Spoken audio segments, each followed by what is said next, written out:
কোটি কোটি মানুষ চলে গেল, যিনি চলে গেলেন তাকে যিনি নিয়ে গেলেন তিনি আজরাইল, যিনি আজরাইল নিয়ে গেলেন তারেও দেখা গেল না।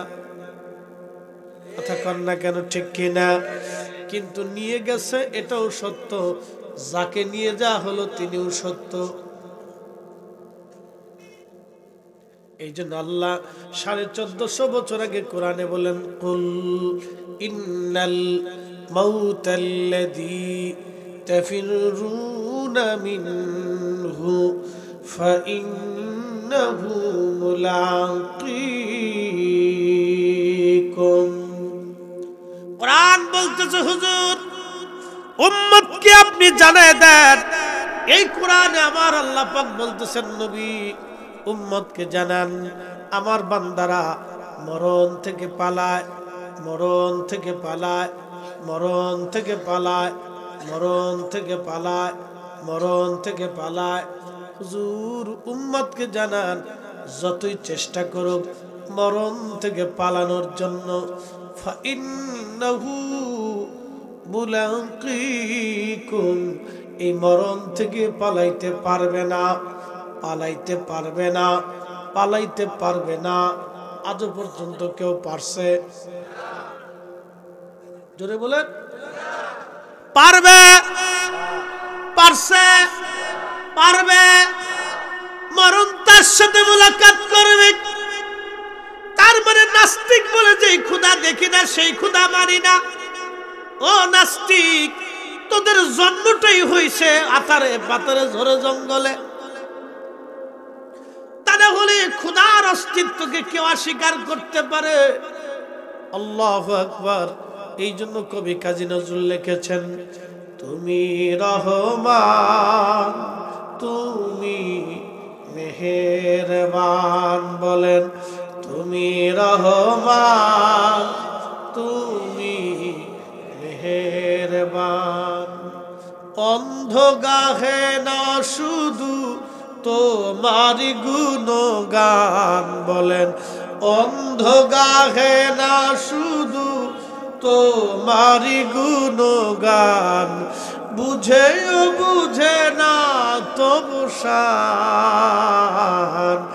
তুমি রহমান তুমি মেহেরবান, বলেন তুমি রহমান তুমি মেহেরবান।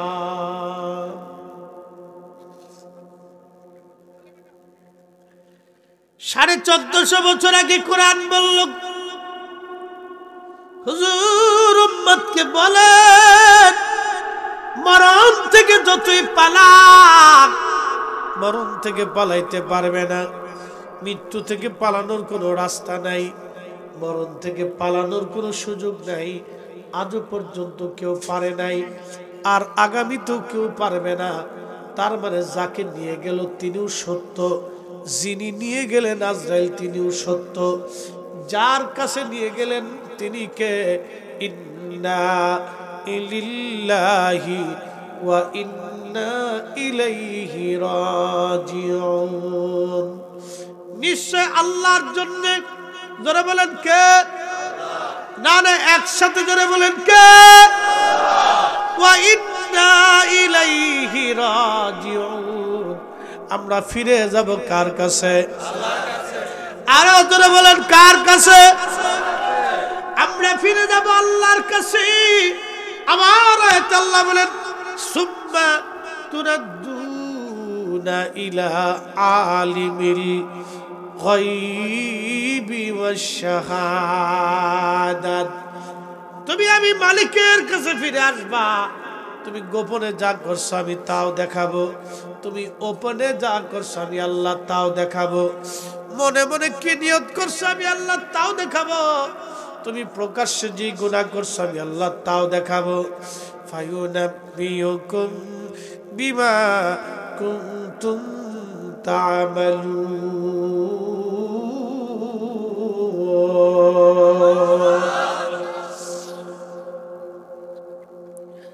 আল্লাহ বলে, বান্দা তোমার জীবনের সব আমলগুলি আমি আল্লাহ সেই দিন দেখাবো, তুমি কি পরিমাণে নামাজ পড়েছো, কি পরিমাণে ভালো কাজ করেছো। মিথ্যা বলেছো, মানুষ ঠকিয়েছো। এই তুমি যা কিছু করছো আমি সব আল্লাহ সেই দিন তোমারে দেখাবো। আচ্ছা তাহলে বলেন, যাকে নিল তিনিও সত্য, যিনি নিয়ে গেলেন তিনিও সত্য, এবং যার কাছে নিয়ে যাওয়া হলো তিনিও সত্য, যেই জগতে নিয়ে যাওয়া হবে সেই জগৎটাও সত্য। তার মানে বোঝা গেল নাস্তিকের কথা মিথ্যা, নাস্তিকতাবাদ এটা ভয়াবহ মিথ্যাচারিতা। কি কথা বলেন ঠিক কিনা? ইসলামই ঠিক, আল্লাহ ঠিক, কালেমা ঠিক, আখিরাত ঠিক। এই জন্য আল্লাহ পাক কোরআনে বলছেন আল্লাযীনা ইউমিনুনা বিল গায়ব, গায়েবের উপরে যারা ঈমান আনে। গায়েব কি? এই যে কবরে প্রশ্ন হবে, আমরা দেখি না এটা গায়েব। ওই কবরে বান্দাকে নিয়ে চলে যাওয়া হলো, ফরিদি সাহেব চলে যাবে কিন্তু কায়াব বডি পরে থাকবে। অরিজিনাল ফরিদিকে নিয়ে যাওয়া হবে, যিনি নিবেন তিনি আজরাইল, যার কাছে নিবেন তিনি আল্লাহ, যেই জগতে নিবেন সেটা নূরের জগৎ। কি কথা কন না কেন ঠিক কিনা? যেই জগতে নেবে সেটা নূরের জগৎ। আমরা যেই জগতে আছি জড় জগৎ, এর আগে যেই জগতে ছিলাম রেহেমের জগৎ। মায়ের পেটের মধ্যে ছিলাম। আচ্ছা আপনারা বলেন, মায়ের পেটের মধ্যে যিনি লালন পালন করলেন, আপনার খাবার দিলেন, পানি দিলেন, সেই মালিকের নাম কি? না ডাক্তারে দিছে, বিজ্ঞানী দিছে, সরকার দিছে, জাতিসংঘ? এক বাক্যে বলেন মালিককে। আরো জোরে, জোর হয় না কেন? জোরসে বলো, আরো জোরে।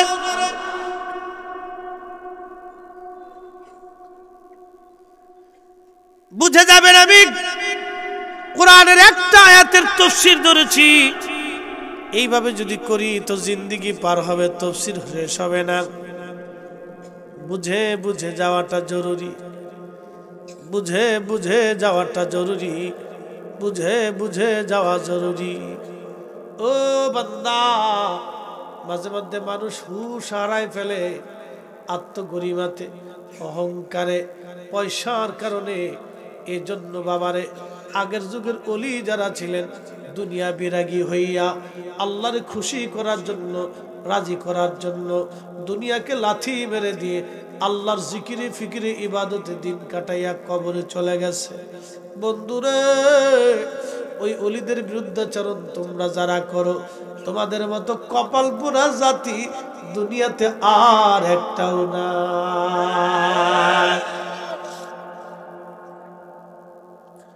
কয়েকদিন আগে ওই বাংলাদেশের এক হারামজাদা বলে, হুজুর আপনি জবান খারাপ করলেন কেন? আমি খারাপ বলি নাই। হারামজাদা অর্থ হলো যার জন্মে ভেজাল আছে। এই লোকটা বলল সবে বরাতে মসজিদে যাওয়ার চাইতে ওই বুকে হাত বেঁধে নামাজ পড়ে ওরা 8 টাকার তারাবি বানাইছে আমার দেশে। এই একটা মৌলবীর নাম বলবো না, এটা কীট। ওর জন্মের ভিতরে মনে হয় আসলেই ভেজাল আছে। হয়তো ওর বাপ ওযু করে নাই, আর না হয় অন্য কোনো পদ্ধতিতে, হারাম পদ্ধতিতে ওর মা ওকে জন্ম দিয়েছে। এই কীটটা বলে ফেললো মসজিদে সবে বরাতের রাত্রে মসজিদে কাটানোর চাইতে বেশ্যাখানায় কাটানো ভালো। আল্লাহু আকবার। একবার জোরে বলা যাবে কি নাউজুবিল্লাহ? আমরা মনে করতেছি ওর জন্ম ওইরকম পতিতালয়ী, আজারে বাজারে, ঝড়ে জঙ্গলে, হোটেলে মোটেলে, পার্কে বেঞ্চে, যেখানে সেখানে অবৈধভাবে হয়েছে। তাহলে এত বড় পবিত্র রজনীর ব্যাপারে যে এই বাজে কথা বলতে পারে? বাংলাদেশে এইগুলো হলো ইহুদিদের মোসাদের এজেন্ট। জুতা দিয়ে বাইরে সমাজ থেকে তাড়াইতে হবে। হাত উঁচা করে বলেন ঠিক কিনা?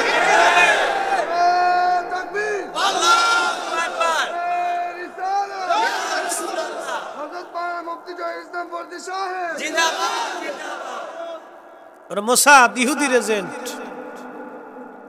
আপনি খুঁজে দেখবেন, সরকারকে বলেন ওকে ধরে নিয়ে রিমান্ডে নিয়ে কায়দা মতো ফিটাইলেও বলে দিবে, ওকে কায়দা মতো গরম ডিম দিলেও বলে দিবে হ মোসাদের এজেন্ট এটা।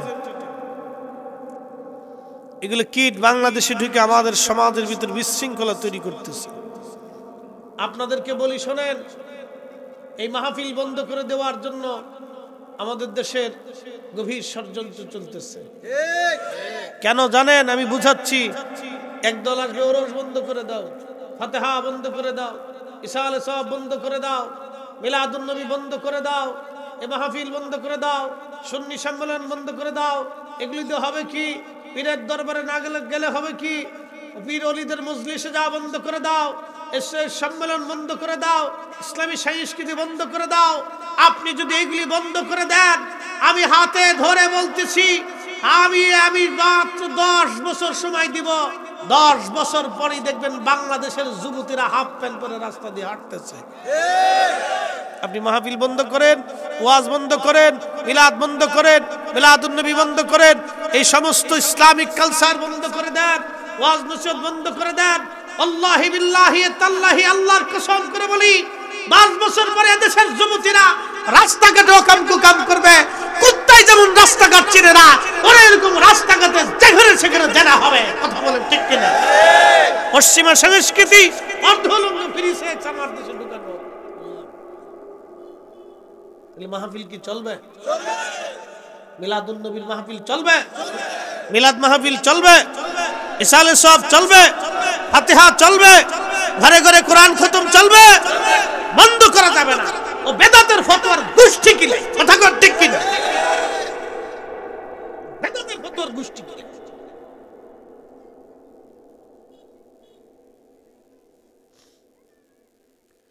প্রিয় মুসলমান শাহরাস্তিবাসী, খুব মনোযোগ দিয়ে কথাগুলি শুনে যাবেন। শক্ত হতে এখনো যদি শক্ত না হন, প্রতিবাদ করতে যদি না শিখেন, তাহলে সর্বনাশ হয়ে যাবে। আমাদের আগামীর প্রজন্ম অন্ধকারের দিকে নিমজ্জিত হবে।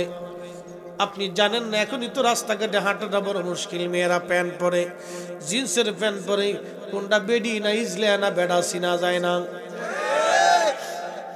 এখনই তো করুন অবস্থা। আপনি কল্পনা করতে পারবেন? শিক্ষার নাম দিয়ে, দীক্ষার নাম দিয়ে, হায়ার এডুকেটেড পার্সনের নাম দিয়ে, ইউনিভার্সিটির নাম দিয়ে বেহায়াপনা চলতেছে।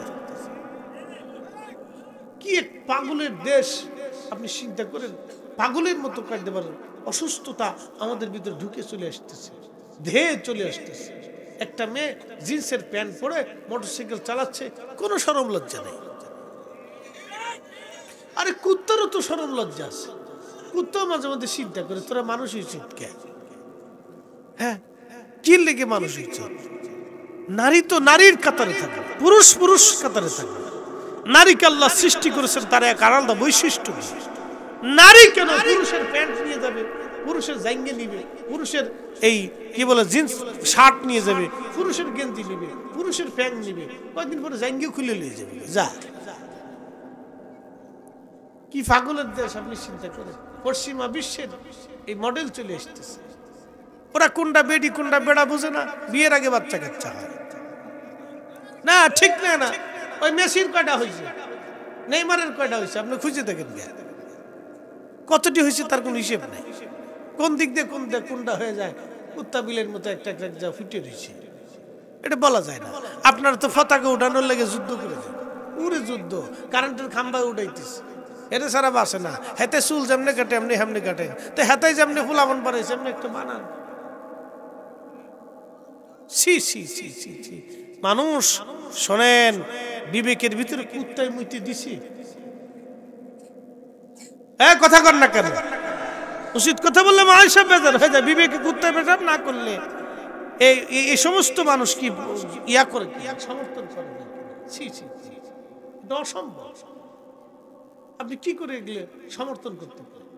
1450 বছর আগে অন্ধকার জমানাতে, আইয়ামে জাহিলিয়াতের সময়ে এই সমস্ত অকর্ম কুকর্ম পৃথিবীতে সয়লাব হয়ে গেল। এই অন্ধকার পৃথিবীকে আলো দেখানোর জন্য আমার রাসূল এসেছিলেন। সেই দিন নবীর দাঁত ভেঙেছে, সাহাবে کرام শহীদ হয়েছে, জীবন কুরবানি করেছে। আমরাও রাসূল করিমের সাহাবীদের উত্তরসূরি, আমরাও নবীর কদমের গোলাম, শাহ জালালের উত্তরসূরি, খাজা বাবা আজমিরের উত্তরসূরি। যতদিন পর্যন্ত এই জমিনে মুসলমান বেঁচে থাকবে, অপসংস্কৃতি আমার দেশে ঢুকতে দেওয়া হবে। আল্লাহ আমাদেরকে কালেমার মতো মহা নিয়ামত দিয়ে আল্লাহ আমাদেরকে ধন্য করেছে। এই যে কোরআন শরীফে আমি আপনাদেরকে নিয়ে একটা আয়াত পড়ছি, অনেক অর্থবোধক এবং আমাদের জীবনের জন্য খুবই গুরুত্বপূর্ণ এবং খুব বুঝবান একটা আয়াত, বুঝার জন্য অত্যন্ত সহজ। আল্লাহ এখানে আমাদেরকে উদ্দেশ্য করে বলছেন, কাইফা তাকফুরুনা বিল্লাহ, তোমরা কি করে আল্লাহকে অস্বীকার করো, অকুনতুম আমওয়াতা, অথচ তোমরা মৃত ছিলে, অস্তিত্বহীন ছিলে, তোমাদের কোনো অস্তিত্ব সৃষ্টির মধ্যে ছিল না, আমি আল্লাহ তোমাদেরকে অস্তিত্ব দিলাম। আচ্ছা আপনারা বলেন, একটা বট গাছের বিচির ভিতরে এত বড় একটা গাছ লুকানো আছে, আমরা কি কখনো দেখেছি? দেখিনি। মানুষের শরীরের ভিতরে একটা নির্যাস, ছোট্ট একটা কীট, আল্লাহ বলছেন বাদা খালকাল ইনসানি মিন তুরাব, আমি মানব সৃষ্টির সূচনা করেছি মাটি থেকে, সুম্মা জাআলা নাসলাহু, এবং আমি এটার বংশ বিস্তার করেছি, মিন সুলালাতিন মিন মাইম মাহিন, কি ধাবমান শরীরের নির্যাস একটা পানি মানব শরীরের ভিতর থেকে বের হয়, কিন্তু এটা পচা দুর্গন্ধ। মনোযোগ দিয়ে, মানব শরীরের ভিতর থেকে একটা নির্যাস পানি বের হয়, এটা একটা পচা দুর্গন্ধ। এর ভিতরে থাকে শুক্রাণু এবং ডিম্বাণু। এই সামান্য কীটের ভিতরে একটা ফরিদি কেউ জানতো না। এই কোরআন থেকে বুঝে যাবেন, আমি তাফসীর করতেছি, আল্লাহর কালাম থেকে বুঝতে হবে আপনাকে। এই ছোট্ট কীটের ভিতরে একজন ফরিদি লুকানো ছিল, কিন্তু কেউ জানতো না। আমি অস্তিত্বহীন ছিলাম। 50 বছর আগে পৃথিবীতে সৃষ্টিতে আমার কোনো অস্তিত্ব ছিল না। যিনি আমাকে অস্তিত্ব দিয়ে আপনাদের সামনে উপস্থাপন করছেন, একমাত্র শুধুমাত্র সে মালিককে। আপনার অস্তিত্ব সৃষ্টির মধ্যে 100 বছর আগে ছিল না। যিনি আপনাকে শুক্রাণু ডিম্বাণু থেকে বের করে রেহেমের জগতে নিয়ে অস্তিত্ব দিলেন, একমাত্র শুধুমাত্র তিনি কে? সেজদা হবে কার? জিকির হবে কার? আইন চলবে কার? বিধান মানব কার? জিন্দেগি কার জন্য? হায়াত কার জন্য? মৃত্যু কার জন্য? আমার সব কিছু কার জন্য?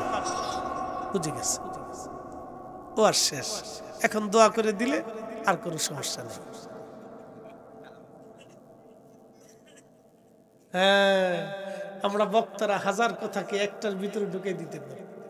আবার যদি বলেন হুজুর আরো ব্যাখ্যা করেন, তো এমন এক ইতিহাসে যাবো চলে, সারা রাত্র শেষ হবে। বসবেন তো ইনশাল্লাহ? কথা কি খারাপ লাগতেছে? কথাটা কি আটটুসির কথা? বুঝে যাবে। হ্যাঁ মুসলমান, শাহরাস্তিবাসী, মাইকের আওয়াজ যত দূরে যায় বাবাজি, আমি কোরআন শরীফ থেকে আপনাদেরকে শোনাচ্ছি।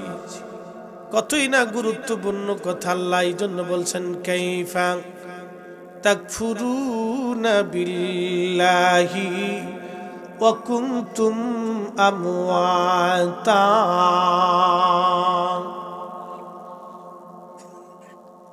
চার রঙের মশলা দিয়া যে কইরাছে তোর গঠন, চার রঙের মশলা দিয়া, আগুন পানি মাটি বাতাস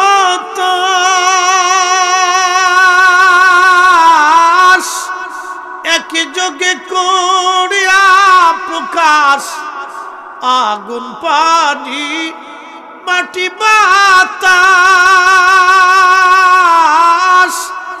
একই যোগে করিয়া প্রকাশ। দেখিলি না তুই কইরা তালাশ, ওরে দেখিলি না তুই কইরা তালাশ। কোন জায়গা সে মহাজন, চার রঙের মশলা দিয়া, ও চার রঙের শুল্লা দিয়া যে কইরাছে তোর গঠন চার রঙের মশলা দিয়া।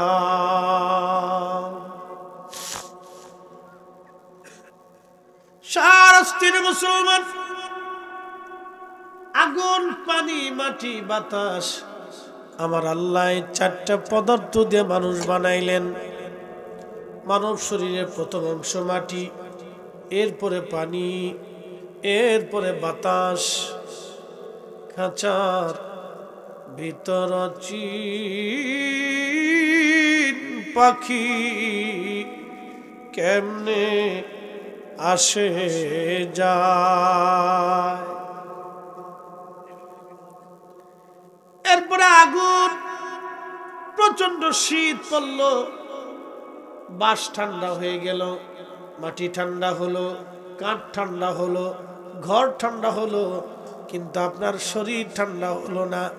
আপনার শরীরের ভিতরে অদৃশ্যভাবে যিনি গরম করে রাখলেন, একবার বলেন তো সেই মালিকের নাম কি? আগুন, বাতাস, পানি, মাটি, এই চারটা বস্তু দিয়ে আল্লাহ বডি বানাইলেন, কিন্তু ইঞ্জিন বানাইলেন কি দিয়া? আসল ইঞ্জিন যে নাস্তিকরা বলে, নাস্তিকদের কথা হলো যে খোদা দেখি না সেই খোদা মানি না। যুক্তি তাদের একবারে খারাপ না, যুক্তি তারা জটিল যুক্তি দেয়। এই যুক্তির উত্তর না পাইয়া আমাদের দেশের অনেক যুবকরা পথভ্রষ্ট হয়েছে। তাদের কথা যেই খোদা দেখি না সেই খোদা মানি না। নাস্তিকরে বলবেন, নাস্তিক আগে বলো তুমি তোমার নিজেকে দেখছো কিনা।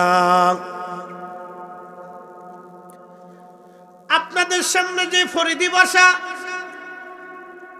সামনের উপরে যে বডি, এটা একটা কায়া, একটা একটা বেসিস, এটি স্ট্রাকচার সুন্দর করে আল্লাহ বানায় বলে লাকাদ খালাকনাল ইনসানা ফি আহসানি তাকবীর।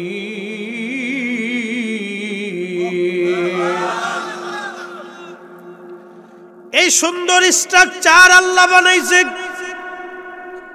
যেখানে নাক দেওয়ার দরকার নাক দিলেন, চোখ যেখানে দেওয়ার দরকার আল্লাহ পাক দিলেন, বডি, হাত, পা, চোখ, কান যেখানে যেখানে দেওয়ার দরকার আমার মালিক সেইখানে সেইখানে দিয়ে আল্লাহ সুন্দর করে চমৎকার অবয়ব দিয়ে আমার আল্লাহ মানব জাতি বানাইলেন। সুন্দর করে আল্লাহ বানাইলেন। এটা বডি, এটা একটা স্ট্রাকচার, কিন্তু আসল ইঞ্জিন আমরা কখনো দেখি নাই। আসল ইঞ্জিনের নাম রুহু। আল্লাহর কোরআন বলতেছে, ওয়ায়াস আলুনাকা আনির রুহি কুলির রূহু মিন আমরি রাব্বি। জুর উম্মতকে জানান এই রুহটা আমি আল্লাহর একটা হুকুম। এটা কি দিয়ে বানানো হলো, পদার্থ কি, কোন বস্তু, এইগুলি কোরআনে আল্লাহ বলেন নাই। আল্লাহ শুধু বলে দিলেন, বন্ধু আপনি জানায় দেন এই রুহটা আমি আল্লাহ পাকের একটা হুকুম। যখন হুকুম আসছে তখন দুনিয়াতে মায়ের পেটের ভিতরে দিয়ে দিল। আবার হুকুম যখন হয়ে যাবে আমার মালিক ডাক দেওয়ার সঙ্গে সঙ্গে আর দুনিয়াতে থাকার কোনো সুযোগ নাই। কথা বলেন ঠিক কিনা? একদিন মাটির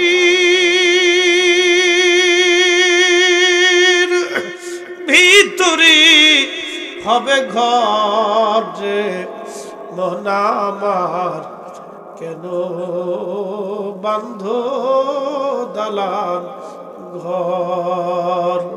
মন আমার কেন বান্ধ দালান ঘর।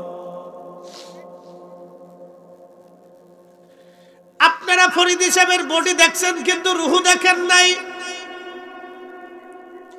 আব্দুল করিমের বডি দেখছেন কিন্তু রুহু দেখেন নাই। ইঞ্জিন আপনি আমি দেখি নাই। শাহরাস্তির মুসলমান খুব মনোযোগ দিবেন। আহা, এই বডিটাকে আল্লাহ বানাইলেন, মিন সুলালাতিন মিন মাইন মাহিন, একেবারে নির্যাস পানি দিয়ে এর ভিতরে শুক্রাণু ডিম্বাণু মায়ের রেহেমের ভিতরে দিয়ে পরম যত্ন করে আল্লাহ বডি বানাইলেন।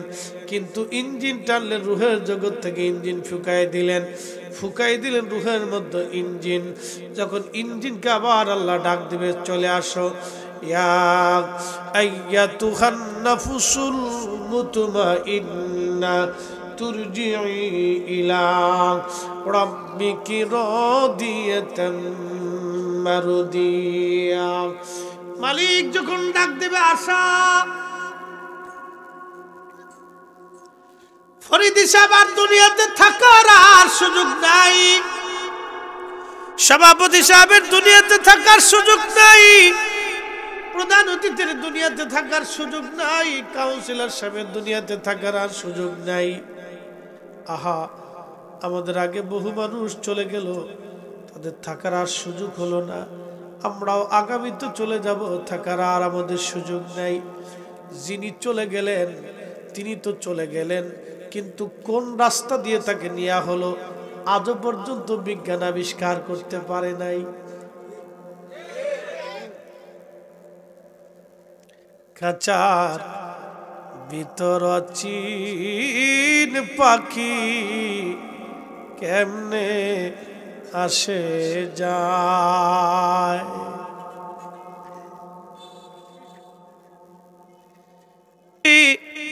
এই যে সামনে মাহে রমজান আসতেছে, রোজা সারাদিন আপনি রোজা রাখছেন, রোজা রাখার পরে সন্ধ্যা ঘনায় গেল, সন্ধ্যা ঘনিয়ে গেছে, মাগরিব, হয়তো ইফতার করার আর মাত্র 10 মিনিট সময় আছে। সামনে খাবার আসলো, ছোলা, মুড়ি, সবজি, এই খেজুর, ফল, ফ্রুট, শরবত, পানি আপনার সামনে সব আছে, কিন্তু আপনি খাবারের মধ্যে হাত দিয়ে লাড়ান, মুখে দেন না। ভয়টা কার? একসাথে বলেন কার? আপনি যদি ওই সময় ইফতার করেন, সরকার কি আপনার ধরে? আচ্ছা, আপনি যদি ওই সময় ইফতার করেন, পুলিশ কি আপনার ধরে নিয়ে যাবে? হ্যাঁ, সরকার আপনার বিরুদ্ধে মামলা দিবে না, কেউ কিচ্ছু বলবে না, ইমাম সাহেব আপনাকে মামলা দিবে না, চেয়ারম্যান সাহেব আপনাকে ধরবে না, কাউন্সিলর সাহেব আপনার নামে সালিশ দেবে না। কিন্তু ভয় পাইলেন কাকে? একসাথে জেলে বলেন কার? কার ভয়? আরো জোরে বলেন কার ভয়? আল্লাহর ভয়। কিন্তু খাবার সামনে আছে, এটা আল্লাহর সাথে প্রেম। এটা কি প্রেম? এটা প্রেম। আল্লাহ আপনাকে নেগেটিভ দিছে, খোদা দিছে, আশা দিছে, আকাঙ্ক্ষা দিছে, কামনা দিছে, সব দিছে, কিন্তু খাবার সামনে খোদা পেটে খান না। আল্লাহর সাথে প্রেম, মালিকের সাথে প্রেম। মালিক ডাক দেখা, এ ফেরেশতা, বান্দা বানাইতে নিষেধ করছিলি, বেটু দিয়েছিলি, তোরা বলছিলি নাহনু নুসাব্বিহু বিহামদিকা ওয়া নুকাদ্দিসু লাক, তোমরাই বলি ইবাদত করবে, হামদ করবে, জিকির করবে, ফিকির করবে। আমার বান্দাদেরকে বলছিলা তারা দুনিয়াতে যাইয়া ওয়াসফিকুদ দিমা, তারা রক্তপাত করবে, ফ্যাসাদ বাঁধাবে, গন্ডগোল করবে। কিন্তু দেখ, আমার বান্দার খাবার সামনে সব আছে, পেটে ক্ষুধা, সারাদিন রোজা রাখছে, প্রচন্ড তৃষ্ণা, আমি আল্লাহর সামনে সে ভয় পাচ্ছে, আমি মালিককে খুশি করার জন্য খাবার হাতের ভিতর নিয়ে লড়া, মুখে দেয় না। আমার বান্দা আমাকে খুশি করছে, এই ফেরেশতারা নিষেধ করছিলি, দেখ সেই দেখ আমার বান্দা আমাকে খুশি করতেছে, যা আমি আমার বান্দার জীবনের সব গুনাহ মাফ করে দেব। প্রেম কার সাথে? প্রেম কার সাথে? আল্লাহর সাথে। এটার নাম প্রেম।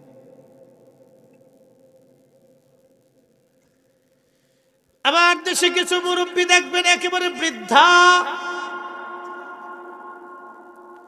একেবারে বুড়া হয়ে গেছে মুরব্বী। এই মুরব্বী দেখবেন কি করে, আপনার একেবারে ঠান্ডা, প্রচন্ড শীত পড়তেছে, এই শীতের মধ্যে কেঁপে কেঁপে ধীরে ধীরে হেঁটে হেঁটে মসজিদে যাইয়া কেঁপে কেঁপে আল্লাহর সেজদা দেয়। আল্লাহ ডাক দেখে, ফেরেশতারা দেখ, আমার বান্দা বৃদ্ধ হয়ে গেছে, আমি তার শক্তি কেড়ে নিয়েছি, তার যৌবন কেড়ে নিয়েছি, চোখের পাওয়ার কেড়ে নিয়েছি, কানের শক্তি কমিয়ে ফেলেছি, স্মৃতি কমিয়ে ফেলে দিয়েছি, পেটের শক্তি কমিয়ে ফেলেছি, বডির শক্তি কমিয়ে ফেলেছি, সব শক্তিকে আমি আল্লাহ চিজ করে নিলাম। কিন্তু আমার এই বান্দা বৃদ্ধকালে সেজদার মধ্যে পড়ে আছে। ফেরেশতারা রে, দেখ দেখ, তুই আমার বান্দাকে সেজদা করতে নিষেধ করেছিস, তুই আমার বান্দাকে বানাইতে নিষেধ করেছিলি, কিন্তু আমার বান্দা সবকিছু ফেলাইয়া আমার সেজদার মধ্যে পড়ে আছে। যা যা, তোরা সাক্ষী থাক, আমি আমার এই বান্দার জীবনের গুনাহ মাফ করে দিয়ে আমি আল্লাহ তারে কবুল করে নিলাম। একবার জোরে বলা যাবে কি মারহাবা? ওরে মানুষ নাই সেই আল্লাহ প্রেমের কারণে, বলেন মানুষ নাই সেই আল্লাহ প্রেমের কারণে, প্রেমের ডরি বান্দরে মদিনার শনে, হায়রে প্রেমের ডরি বান্দরে মদিনার শনে। আল্লাহ বানাইলেন কত জাতি,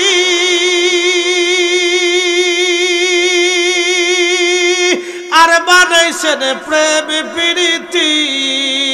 আল্লাহ বানাইলেন কত জাতি, হইল না তার প্রেম প্রীতি, ঠিক কিনা? অবশেষে মানুষ বানায় প্রেমের কারণে, হায়রে অবশেষে মানুষ বানায় প্রেমের কারণে, প্রেমের ডরি বান্দরে মদিনার শনে, হায়রে প্রেমের ডরি বান্দরে মদিনার শনে। কষ্ট হয়? চলবে? ভালো লাগে? তাফসীর ঠিক আছে? আর খালি উল্টে তাফসীর করে, খালি আইয়ে খালি গুতায়, বেদাত বেদাত, খালি উঠে খালি বেদাতের শিক্ষা। এটা ছাড়া আর বেদাত দুনিয়াতে কেউ বুঝে নাই।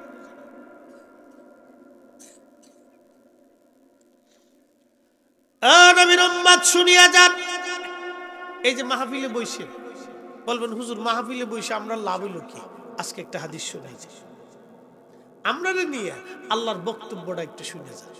এই মাহফিলে বসলে কি লাভ হয়? আল্লাহর বক্তব্য শুনে। আবু সাঈদ খুদরি রাদিয়াল্লাহু আনহু বলেন, আমি এবং হযরতে মুআবিয়া রাদিয়াল্লাহু আনহু তিনি বলতেছেন, আমি আল্লাহ রাসূলের পাশ দিয়ে আমি যাচ্ছিলাম, নবীজির সাথে যাচ্ছিলাম, ইয়ানি মিনা সাহাবী, রাসূল করিমের সাহাবী, একজন সাহাবা একরাম, তারা হালকা করতেছিল, মাহফিল করতেছিল, বৈঠক করতেছিল। ওই বৈঠকের সাহাবীদের মজলিস মাহফিলের পাশ দিয়ে আমি যাচ্ছিলাম রাসূলকে নিয়ে। এমন সময় আল্লাহর নবী জিজ্ঞেস করলেন, মা জালাসনাকুম, সাহাবীরা রে তোমরা কি জন্য বসছো? সাহাবীরা জবাব দিলেন, ইয়া রাসূলুল্লাহ নাদুল্লাহি ওয়া নাহমাদুহু, আমরা আল্লাহর জিকির করতেছি এবং আল্লাহর হামদ আমরা করতেছি। মনোযোগ, নাদুল্লাহ আল্লাহকে ডাকতেছি, ওয়া নাহমাদুহু আল্লাহর গুণ কীর্তন করতেছি। নবী বলেন, কেন করো তোমরা? ইয়া রাসূলুল্লাহ আলা মা হাদানা লিদিনিহি, আল্লাহ আমাদেরকে হেদায়েত দিলেন, এই কোরআন দিয়েছেন এবং হেদায়েত দিয়েছেন, কালেমা দিয়েছেন, ঈমান দিয়েছেন। আমরা আগে গোমরা ছিলাম, আরবের মানুষ আগে গোমরা ছিল, পথভ্রষ্ট ছিল, তারা জেনা করত, অকাম করত, সুদ খাইত, ঘুষ খাইত, দিনে দুপুরে ডাকাতি করত, মারামারি করত, রক্তপাত করত, যুদ্ধ বিগ্রহ করত, অশান্তি করত, এতিমের মাল হক নষ্ট করে খাইত, গরিবেরটা হক মেরে মেরে খাইত, জুলুম অত্যাচার করত।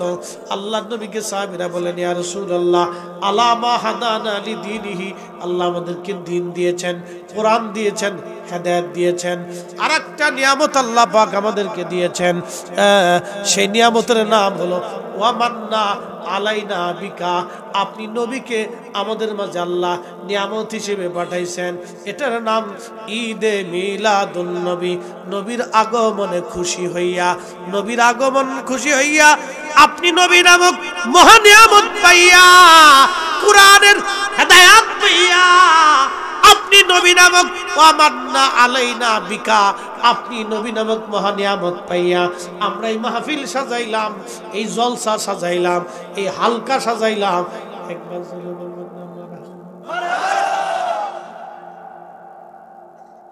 আজকে মিলাদুন নবীর মাহফিল কি পাইয়া? জোরে জোরে জোরে, হ্যাঁ নাস্তিক বলা যাবে না, জোরে বলেন।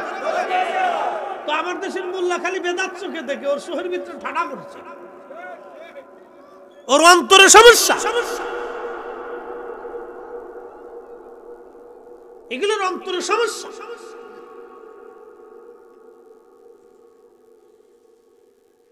সাহাবী বলতেছি, ইয়া রাসূলুল্লাহ, দুই কারণে আমরা এখানে বসছি।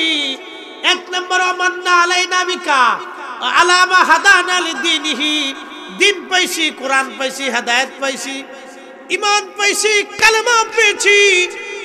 আমান্না আলাইনা বিকা, আপনি নবীর মতো মহা নিয়ামত আমরা পাইছি। আচ্ছা আপনারা বলেন, নবী না আসলে কোরআন আসতো? নবী না আসলে হেদায়েত আসতো? নবী না আসলে জান্নাত জাহান্নাম বুঝতাম? নবী না আসলে আল্লাহ চিনতাম? তার মানে বোঝা গেল, হেদায়েত যিনি আনছেন তিনি আমার নবী, রহমত যিনি আনছেন তিনি, নিয়ামত যিনি আনলেন তিনি নবী। তাহলে নবী পাইয়া সাহাবীরা মাহফিল সাজাইলো, আর আমরা সাজাইলে বেদাতের তবকা হয়। তোর বেদাতের ফতোয়ার গোষ্ঠী কিলাই, কথা কর না কা? চলবে মিলাদুন নবীর মাহফিল? চলবে? হ্যাঁ, হাত উঁচা করে বলেন চলবে, দু হাত উঁচা করে বলেন চলবে। সেই সমস্যা সিচুয়েশনগুলো আমাদের মধ্যে আসতেছে। সন্তানদেরকে পারিবারিকভাবে শিক্ষা দিবেন, শুধু স্কুল কলেজ ভার্সিটির চিন্তা করে থাকবেন না। পরিবার থেকে শিক্ষা হচ্ছে সবচেয়ে বড় শিক্ষা। মনে রেখে এই কথাটা, প্রত্যেক বস্তু তার মূলের দিকে চলে যায়। পরিবারের শিক্ষা যদি সুন্দর না হয়, সে যত বড় আলেম হোক দেখবেন ইতর হয়ে গেছে। পরিবার থেকে যদি সুন্দর শিক্ষা না হয়, বিসিএস কমপ্লিট করার পরেও দেখবেন সে ঘুষ খাইয়া গরিব মানুষের রক্ত শুষে নিয়ে চলে যেতেছে। কি কথা বিশ্বাস করেন না আপনারা? একটা ছেলে বিসিএস কমপ্লিট করলো, হায়ার এডুকেটেড পারসন, বাংলাদেশের শিক্ষিত পার্সনের ভিতরে অন্যতম একজন, বিসিএস কমপ্লিট করলো, সে শিক্ষা দীক্ষা অর্জন করলো। তো কি শিক্ষা অর্জন করলো যে তার শিক্ষা দিয়ে আমার দেশের গরিব মানুষের উপকার হয় না? বলেন, সে কি শিখলো যে শিক্ষা থেকে আমার দেশের গরিব মানুষের রক্ত চুষা হবে? কি শিখলো? এই শিক্ষার কি দাম? যে শিক্ষা গরিব মানুষের উপকার করে না, দরিদ্র মানুষের স্বাস্থ্যের সেবা দিতে পারে না, যে শিক্ষা আমাকে আত্মমানবতার সেবা দিতে চায় না, সেই শিক্ষা দিয়ে আমার কি লাভ? হায়ার এডুকেটেড পারসন হলে কি, ঢাকা ইউনিভার্সিটিতে পড়লে কি, অথবা অক্সফোর্ড আর হার্ভার্ড ইউনিভার্সিটিতে পড়লে আমার কি লাভ আছে?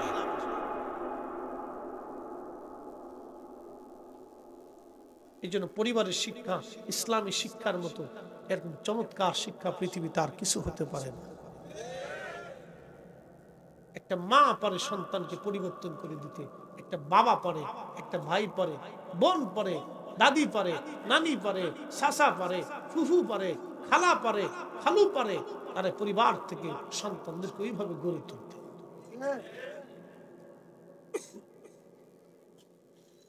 কথা মনে রাখো। শাহরাস্তির মুসলমান, অনেক দূর পর্যন্ত চলে গেছি আলোচনা। বলে হুজুর এইগুলি কেন বলেন? বলি এই জন্য, বড় দুঃখের কারণে বলি, সমাজের কারণে বলি। আজকেও দেখলাম কোচিং সেন্টারে যাওয়ায় এক মেয়েকে ধর্ষণ করা হয়েছে। কি বলবেন? ভিডিও ক্লিপস করে তাকে দিনের পর দিন ধর্ষণ, শেষ পর্যন্ত মেয়েটা আত্মহত্যা করেছে। বলুন, ওই মেয়েটা যদি আপনার সন্তান হতো, আপনার বোন হতো, আপনার কলিজায় কেমন ব্যথা লাগতো? তার মানে বোঝা গেল, যেই শিক্ষক কোচিং সেন্টারে শিক্ষা দিয়েছে ও মানুষ না, ও মানুষ নামের জানোয়ার। কয়েকদিন আগে দেখলাম জাহাঙ্গীরনগরে একটা গৃহবধূকে ধর্ষণ করা হলো। যারা ধর্ষণ করলো ওরা মানুষ না, ওদেরকে প্রশাসনের উচিত প্রকাশ্যভাবে ফাঁসি দেওয়া, অথবা কঠিন শাস্তির আওতার ভিতরে এনে নগদ নগদ একেবারে দ্রুত আইনের আওতার ভিতরে এদেরকে ফাঁসি দিয়ে দেওয়া। জাতি জানুক, তাদের বিচার হোক। আবার কয়েকদিন আগে দেখলাম এক গৃহবধূর চোখের মধ্যে সুপারগুলো আটা দিয়ে তাকে দর্শন করা হয়েছে। এরকম যদি চলতে থাকে, এদের বিচার যদি সহসা না হয়, তাহলে আমার সমাজ আরো সামনে অন্ধকারে নিমজ্জিত হবে। আমরা এইগুলি দেখতে চাই না। কোনো মা ধর্ষিতা হোক, কোনো বোন ধর্ষিতা হোক, সে আমার বোন হতে পারে, আপনার বোন হতে পারে, আপনার সন্তান হতে পারে, আমার সন্তান হতে পারে। পৃথিবীর কোনো বাবা এটা মানতে পারে না, কোনো ভাই এটা মানতে পারে না, কোনো স্বামী এটা মানতে পারে না। এইগুলি যে বা যারা করবে তাদেরকে কঠিন শাস্তির আওতার ভিতরে নিয়ে আসতে হবে। প্রিয় মুসলমান আমার, এইগুলির ব্যাপারে আমাদের কঠিন থেকে কঠিনতর হতে হবে। এই জন্য আমরা আলেমুল আমার ওয়াজ করি, এই ওয়াজ চলবে। ওয়াজ যদি বন্ধ হয়ে যায়, নসিহত বন্ধ হয়ে গেলে আপনার দিনের শিক্ষা বন্ধ হয়ে যাবে, মানুষ সত্যটা বুঝতে পারবে না। আমার দেশের নারীরা ওপেন হয়ে যাবে, পুরুষরা ওপেন হয়ে যাবে। গরু ছাগল হাঁস মুরগি বেড়া বকরি শিয়াল কুত্তা যেমন রাস্তাঘাটে চলাচল করে, মানুষের চরিত্র সেরকম হয়ে যাবে। আমরা চাই না আমাদের আগামীর প্রজন্ম ধ্বংস হয়ে যাক, আগামীর প্রজন্ম কোরআনের পথে চলুক, আগামীর প্রজন্ম কালেমার পথে চলুক, আগামী প্রজন্ম সুন্নিয়তের পথে চলুক। এটাই আমাদের কামনা। কথা বলেন ঠিক কিনা?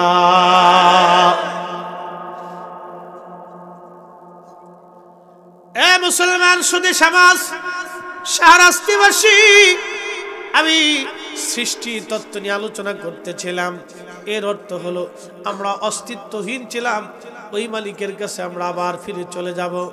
হাজরাতে আদম শফিউল্লাহকে আল্লাহ রাব্বুল আলামিন যখন সৃষ্টি করবেন, আমার আল্লাহ পাক ইরাদা করলেন সমস্ত ফেরেশতা মণ্ডলীদেরকে আল্লাহ ডাক দিয়ে বললেন, ইন্নী ওয়া ইদ ক্বালা রাব্বুকা লিল মালাইকাতি ইন্নী জাইলুন ফিল আরদি খলিফা। আল্লাহ বললেন, হ্যাঁ ফেরেশতারা, আমার হাবিব আপনি স্মরণ করুন সেই দিনের কথাগুলি, যখন আমি আল্লাহ রাব্বুল আলামিন এই সমস্ত ফেরেশতাদের মহাসম্মেলনে আল্লাহ ফেরেশতাদেরকে বললাম, ফেরেশতারা রে, তোমাদেরকে ফেরেশতারা রে, আমি পৃথিবীর মধ্যে ইন্নী জাইলুন ফিল আরদি খলিফা, আমি আল্লাহ আমার নিজের প্রতিনিধি দুনিয়াতে পাঠাবো। আল্লাহ মানব জাতিকে আল্লাহর প্রতিনিধি বানাইলেন। একবার জোরে বলা যাবে কি মারহাবা? আমার দিকে তাকাবেন, খুব গুরুত্বপূর্ণ কথা এখন আসতেছে, আরো গুরুত্বপূর্ণ। খলিফা, প্রতিনিধি। আল্লাহ আমাদেরকে প্রতিনিধি বললেন, জিনদেরকে প্রতিনিধি বলেন নাই, ফেরেশতাদেরকে প্রতিনিধি বলেন নাই। আল্লাহর জমিনে 4 লক্ষ প্রজাতির জীব আছে। বিজ্ঞানের গবেষণায় 4 লক্ষ প্রজাতি, এরও বেশি হইতে পারে এবং তারও বেশি হইতে পারে। কি পরিমাণে আল্লাহ সৃষ্টি জীব পৃথিবীতে আছে, সৃষ্টির মধ্যে আছে, আমাদের জানা নাই। আল্লাহু আকবার। এই সমগ্র সৃষ্টির মধ্যে আল্লাহ মানব জাতিকে তার প্রতিনিধি বানাইলেন, কিন্তু জিনদেরকে প্রতিনিধি বানান নাই, অন্য কোন জাতিকে আল্লাহ প্রতিনিধি বানান নাই, এই মানব জাতিকে আল্লাহ প্রতিনিধি বানাইছেন। এখন বলেন, এই মানব জাতি যে আল্লাহর প্রতিনিধি, এটা কি মসজিদের জুতা চুরি করার জন্য, সুদ খাওয়ার জন্য, ঘুষ খেয়ে মানুষের ক্ষতি করার জন্য? এই যে কি বলবো, আলুর দাম বাড়ে, পেঁয়াজের দাম বাড়ে, রসুনের দাম বাড়ে, তেলের দাম, ডেলের দাম, এই হঠাৎ করে সিন্ডিকেটের জন্য বাড়ে। এই মানুষ ঠকানোর জন্য, এই অকাম কুকাম করার জন্য আমার মালিক আমার আল্লাহ মানব জাতিকে খলিফা বলেন নাই। কি কথা বলেন ঠিক কিনা? কিন্তু কোন সৃষ্টিকে আল্লাহ খলিফা বললেন না, এই মানব জাতিকে আল্লাহ খলিফা বললেন। কারণ কি? জিনদেরকে আল্লাহ বানাইলেন, এই জিনদের সাথে আল্লাহর প্রেম হলো না। যদি জিনদের সাথে আল্লাহর 100% প্রেম হইতো, তাহলে জিনদের মধ্যে খাজা বাবা আজমিরি একজন থাকতো। যারা ওলি মানেন না, ভালো করে বুঝে যায়, খালি তো তফসির শুনছেন, খালি উল্টে তফসির শুনেন, সোজাটা তো শুনেন না। আমাদের দেশে বহু তফসিরুল কুরআন মাহফিলের নাম দিয়ে খালি ওলি আল্লাহদের বিরুদ্ধে সারণ করে। তফসির তো জীবনে শুনছেন, খালি উল্টেটা শুনেন, সোজাটা আজকে শুনে যান, আসলটা শুনে যান আজকে। জিন্দের ভিতরে খাজা বাবা আজমিরি নাই, হুজুর গাউসে পাক নাই, ইমাম আবু হানিফা নাই, ইমাম শাফি নাই, ইমাম হাম্বলি নাই, মুজাদ্দিদ আল-ফিসারি নাই, বাহাউদ্দিন নাই, শাহজালাল নাই, শাহপরান নাই, শাহ মাকজুম নাই, খান জাহানালি নাই, কমরউদ্দিন রুমি নাই, হযরতে কি বলে আপনার দাতাগঞ্জ বাক্স নাই, কুতুবউদ্দিন কাকি নাই, নিজামউদ্দিন আউলিয়া নাই। এই সব আছে মানব জাতির মধ্যে। একসাথে বলবেন আল্লাহু আকবার। মানুষ বানাইছে আল্লাহ প্রেমের কারণে, বলেন মানুষ বানাইছে আল্লাহ প্রেমের কারণে।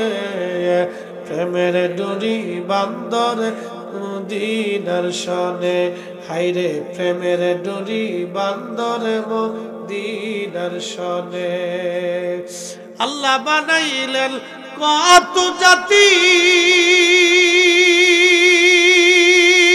হইল না তার প্রেম প্রীতি।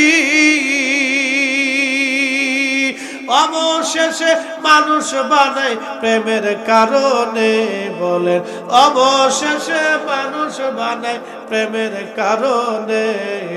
প্রেমের ডরি বান্দরে মদিনার শনে, হাইরে প্রেমের ডরি বান্দরে মদিনার শনে।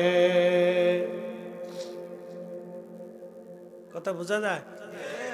তাহলে মানুষ আল্লাহ বানাইছে প্রেম করার জন্য, চুরি করার লাগিয়া, অকাম করার লাগিয়া, মানুষ ঠকানোর লাগিয়া, সুদ খাওয়ার লাগিয়া, রোজা ছাড়ার লাগিয়া? না না, আল্লাহর প্রেমের জন্য বানাইছে। বলে হুজুর প্রেম কি? অ্যাটেনশন, মনোযোগ দিয়ে। সামনে মাহে রমজান, এই মাশাআল্লাহ, ঠিক আছে না? তাবারক চল, মিলাদুন নবীর মাহফিলে তাবারক খাওয়াবে, খাওয়াইতেই। ও বেদাতের ফতর গোষ্ঠী কিলে, ওগুলো দেখার টাইম আমাদের নাই। কি কথা কর না কেন? মানুষে খাওয়াবো না তো খাওয়াবো কি? শয়তানরে খাওয়াবো? মানুষই খাওয়াচ্ছি, খাওয়ানো অনেক বড় নেকের কাজ। আল্লাহু আকবার। খাওয়াবে। মাহফিলগুলিতে কারা আসে? আচ্ছা বলেন তো, এই সাতপুরের যে ব্যক্তি 100 কোটি টাকার মালিক আছে, হ্যাঁ তার পুলাই মাহফিলে বয়ে আসে? টিয়া পয়সাও দেয়। এরা টাকা গোড়ায় হলো ওই যে ডিস্কো।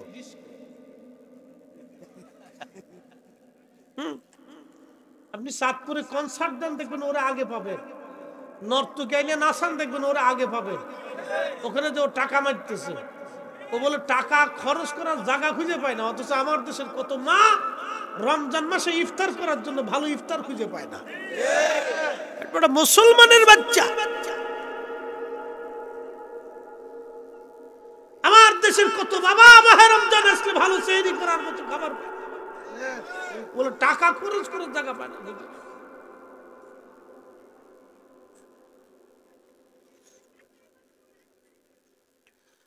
মুসলমান হাজিরিন,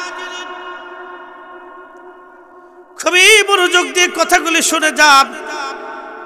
যদিও কথাগুলি শুনতে আমার আপনাদের কাছে ঠিক তো মনে হবে, কিন্তু আমি কথা তো বলতেছি একবারে ডাইরেক্ট। আল্লাহু আকবার। দুনিয়া তো অল্প সময়ের জন্য, আমরা সবাই কবরে চলে যাব, থাকার কোনো সুযোগ আমাদের নাই। এমন জীবন করিও গঠন, হাসিবে তুমি কাঁদিবে ভুবন। এমন জীবন করিও গঠন, হাসিবে তুমি কাঁদিবে ভুবন। আপনি আমি যখন দুনিয়াতে আসছি, দাদা খুশি, নানা খুশি, মামা খুশি, পরিবারের সবাই খুশি, গ্রামবাসী খুশি। আপনি তখন কেঁদেছিলেন, আমি কাঁদছিলাম। আহা, আবার আপনি যখন দুনিয়ার থেকে চলে যাবেন, সবাই কাঁদতে হবে, আপনাকে হাসতে হবে। সবাই আপনার জন্য আফসোস করবে, কাঁদবে, আর আপনি হাসবেন। এই জীবনটাই আমাদের দরকার বাবা, এই জীবনটা দরকার। মানুষ মারা যাওয়ার পরে যেন বলতে পারে না, ফরিদি সাহেব আল্লাহর পক্ষ থেকে একজন ভালো মানুষ ছিল। এই কথাটা যখন সাক্ষ্য দিবে হাজারে হাজারে মানুষ, আমার মালিক ওই মানুষের সাক্ষ্যের কারণে ফরিদিরে মাফ করে দিবে। আর যদি মানুষ বলে না লোকটা খারাপ নিকৃষ্ট ছিল, আল্লাহ আমার মালিক আমার মাওলা সেটাও একবারে লিখে ফেলবে। এই জন্য মানুষের ইন্তেকালের পরে সাক্ষ্য দেয়, অনেকে বলে না আমরা তারা মাফ করে দিলাম, লোকটা ভালো ছিল। মানুষের সাক্ষীতে আল্লাহ রাব্বুল আলামিন বান্দাকে মাফ করে দিবে, ক্ষমা করে দিবে।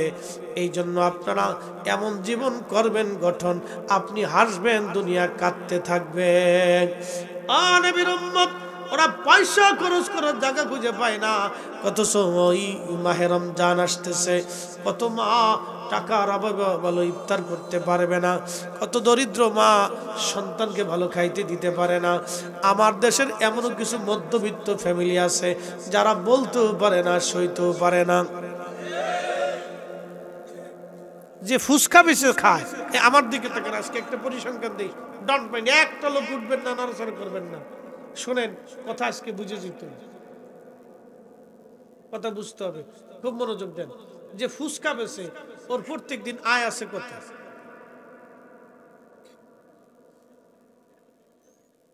শর্টপটি হাউস, বিসমিল্লাহ শর্টপটি হাউস, উড়ি খাওয়া খায় মানুষ, বাপরে বাপ। আচ্ছা, যে শর্টপটি বেছে তার কত আয় আছে একটা হিসাব করেন না। 1000 টাকা ধরলাম 1000 টাকা, তাহলে মাসে কত আসছে? 30,000 বাদ দিয়ে আমি 5,000 বাদ দিলাম, তাহলে কত হইল? 25,000। মনোযোগ দিয়ে সারাদিন পরিশ্রম করে যে দিন মজুর রুজি করে তার মাইনা কত? 500 টাকা, একবারে সর্বনিম্ন, তাই না? তাহলে মাসে আসলো কত? 15,000 টাকা। বুঝে যান, একজন ইমাম সাহেবের বেতন কত? 5,000, 5,000ই ধরলাম।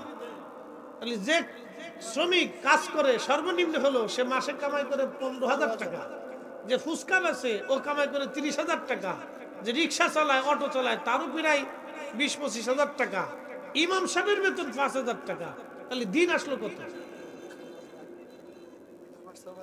না, আমি পরিসংখ্যান দিচ্ছি, বুঝে যেতে হবে। কত? 165 অথবা 70। আচ্ছা, আপনারা বলেন ইমাম সাহেব যে আপনাদের বাড়ি ডাকাতি করে না, বলবেন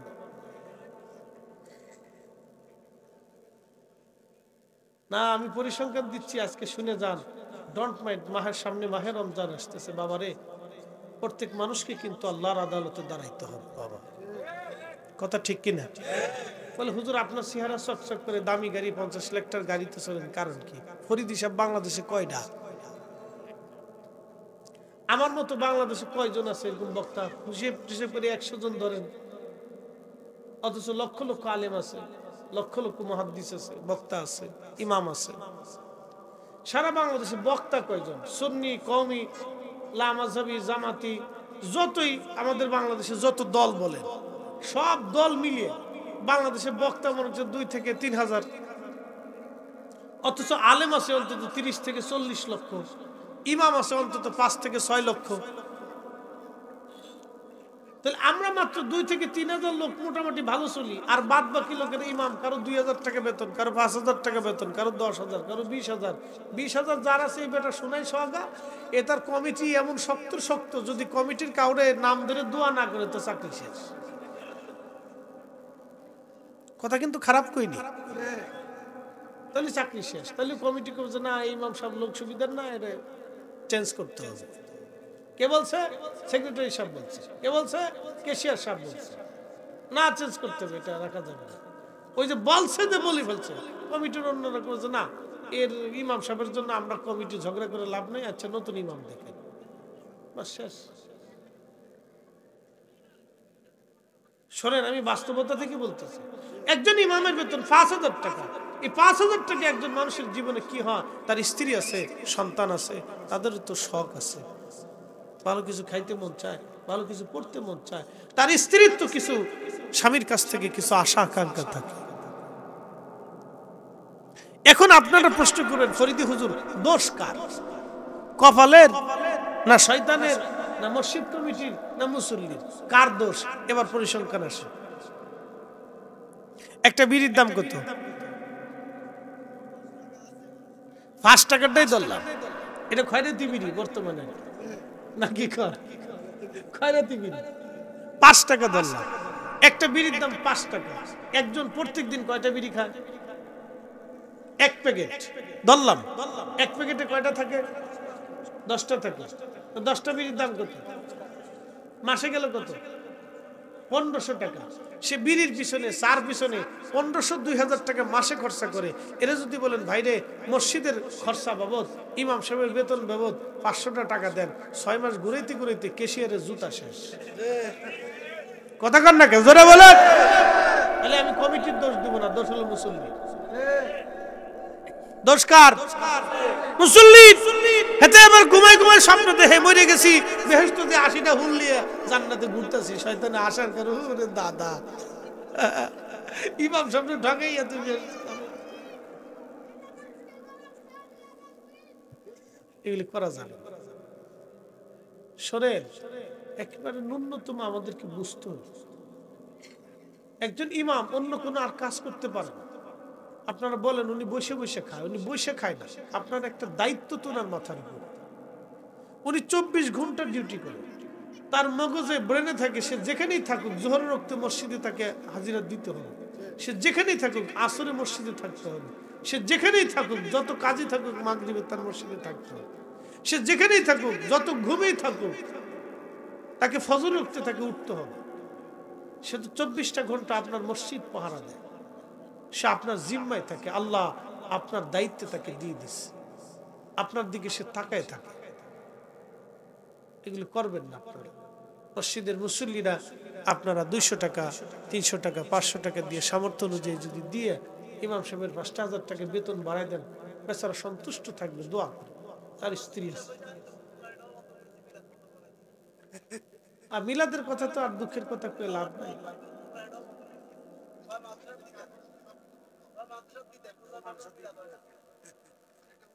মিলাদ দোয়া সব বন্ধ করে দিচ্ছে। দোষ তো আমাদের কার দিব? কপালেরও জুতা দিয়ে ফিটে দিব, সারা উপায় নাই। সারফাইস দিয়ে সমস্যা, কপালের দোষ এছাড়া কি কইতাম, কি কমো আর দুঃখের কথা। আহা, বলে লাভ নেই। আফসোস, এই গুতাগুতিতে আমরা জান শেষ। এই সেই যুক্তিবাদী সাহেবের একটা গল্প শুনছিলাম, ও আছে 2 ব্রাহ্মণে গেছে এক বাড়ি খাইতে, ভক্তর বাড়ি খাইতে গেছে। ভক্তরা তো আমাদেরকে খুব মহব্বত করে, সব ধর্মেরই ধর্মগুরু যারা আছে ধার্মিকরা সবসময় তাদেরকে সম্মান করে, যেমন আপনারা আমাদেরকে করেন। তো 2 ব্রাহ্মণ খাইতে গেছে, তো একজন আরেকজনে বাড়িওয়ালা জিগে আপনি বড় ব্রাহ্মণ? তো একজনে গোসলখানায় গেছে, তার একজনের জিগে আপনি বড় ব্রাহ্মণ না, যে গোসলখানায় গেছে হেতাই বড় ব্রাহ্মণ? কয় না, ওটা তো একটা গরু,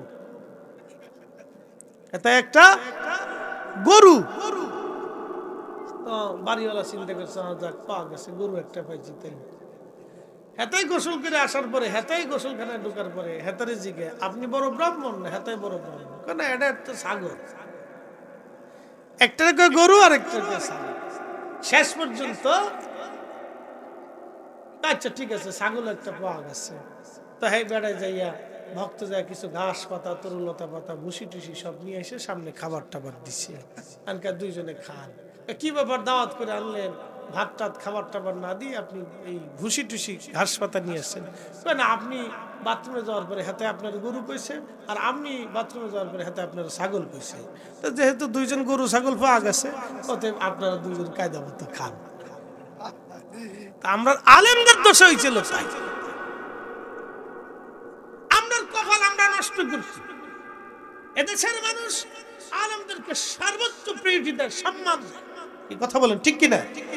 বাড়ির ভালো খাবারটা আলেমদের জন্য নির্বাচন। আমরা গুতাগুতি করি, এগুলো নষ্ট করি, আমরা নষ্ট করছি। আপনাদের দোষ দিয়ে না, আপনাদের কোনো দোষ আমি দিই, সব আমার। আমরা গুতাগুতি করি, আমাদের সম্মান আমরা নষ্ট করি। একজন আলেম মিলাদ শরীফ পড়ে কিছু হাদিয়া নিবে, আরেকজন এসে বলতেছে ও পেট পূজারি। ওই পেট পূজারি যে এসে ফতোয়া দিল, ও পেট পূজারি, ওকে যাই 1000 টাকার একটা নোট দিয়ে ওর হাতের মধ্যে খুশি দিয়ে বলেন হুজুর একটু দোয়া করেন, দেখবেন 32 দাঁত বার করে একটা হাসি দেখবে, কি দরকার ছিল? কথা কন না কেন? এই বেটাই কিন্তু এসে ফতোয়া দিচ্ছে এটা পেট পূজা, আবার ওরা টাকা দিলে খুশি হয়, তার মানে ও শয়তান পূজা। ফাজলিমির একটা সীমা থাকা উচিত। এগুলি চলতেছে আমাদের দেশে, এগুলোর আহলের মধ্যে কুত্তায় মুতি দিচ্ছে।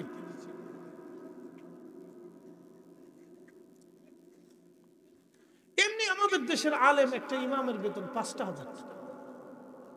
৫,০০০ টাকা সে কি করবে? সে তো কোনো দোকানদারি করে না, ব্যবসা করতে পারে না, তার আর অন্য কোনো তো কাজ নাই। সে কি করবে? মসজিদ পাহারা দেয়, সে মুসল্লির দিক তাকায় থাকে, মুসল্লি একটু দোয়া করায়, একটু কোরআন খতম দেওয়া, এই দোয়া খায় করে কিছু পয়সা করে সে হাতে যদি পায় তো পাইতে পারে, অসুবিধা কি? একটা লোকের হাদিয়া দিয়েও তো সুন্নত পাবে। আপনি দোয়া করায় দেন বা না দেন, যে কোনো মুহূর্তে আপনি তার হাদিয়া দেওয়াটাও তো সুন্নত, দিতে পারেন না, অসুবিধা কি? এইটার আবার ফতোয়ায় গুতাই মারছে, শয়তান কোথাকার। ফাজলিমির একটা সীমা থাকা উচিত।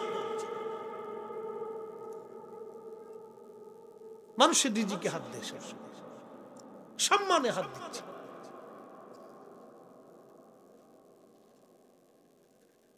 আল্লাহ কিভাবে বললে আপনারা খুশি হবেন জানি না, এগুলো তো দুঃখের কথা। এদেশের মানুষ আলেমদেরকে কত পরিমাণে প্রায়োরিটি দেয়, কত বড় সম্মান দেয়, আমরা রাস্তাঘাটে গেলে বুঝতে পারি। মানুষ গাড়ি থেকে টেনে নামে এক কাপ চা খাওয়াইতে চায়, বসেন একটু চা খান। এই যে একটা সম্মান মানুষ আমাদেরকে দেয়, প্রায়োরিটি মানুষ আমাদেরকে দেয়,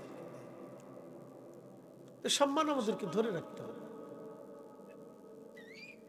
উপস্থিতি যা হোক, এগুলো আমাদের বদনসিব আর কি, আপনাদের দোষ আমরা দিই না।